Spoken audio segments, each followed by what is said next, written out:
Šiandien gavau iš Limonos pirktas prekes, užsakytas daugiau nei prieš savaitę. Vežė neatvežė, atvežė, gražos neturi, po 20 visi. Pas mane irgi po 20. Tai kaip pasikeist? Kas čia per santvarką ir kas čia per pinigai? Kas čia mum tą jevrėją įvedė? Ar ne?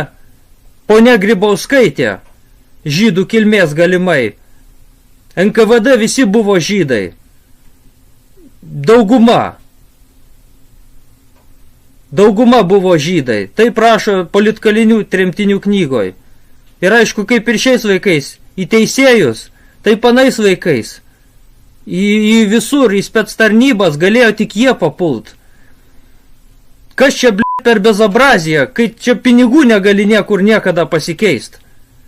Prie lito buvo visiškai kitaip, o dabar graža Va, duot, kiek atidavė? 5 plus 3, 8, Trajaka liko skolo iš 20, nes aš turėjau 8 mokėt. Ir net nebuvau įspėtas, kad reiks mokėt. Čia jau Lemoną pripizdėlino. Lina Klimonienė, vadybininkė, neįspėjo nieko, nei raštu, nei žodžiu, niekai, kad reiks čia smulkių pinigų turėt kaime kažkur kažką, pirkt mokėt. Tas jevrėjas, kas čia per pinigai, kieno čia, sugalvota.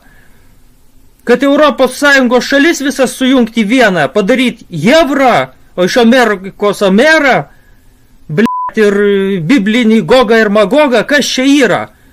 Žydų kilmės galimai Grybauskaitė, atsakyk.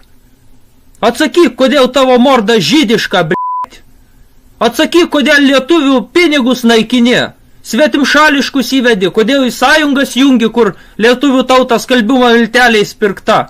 NATO saugo kaip sarginis šuo. Mentai visi, ne visi gal Grybauskaitės pusėje. Padarykit tvarką, šitą suką, išpirdolinkit, kur į Izraelį, kur, manau, jos tikra tėvynė. Ten gal pasijaus geriau ir, svetimų pinigų, neįvedinės, kodėl žydai, Evro neįsivedė. Kodėl šveicarai neįsivedė. Kodėl anglai neįsivedė? Va tie, kur gerai gyvena, ir tebe gyvena. Ir neįsivedė. O mus varai, suka, į užsienį, čia gimusius, augusius, nuo amžių.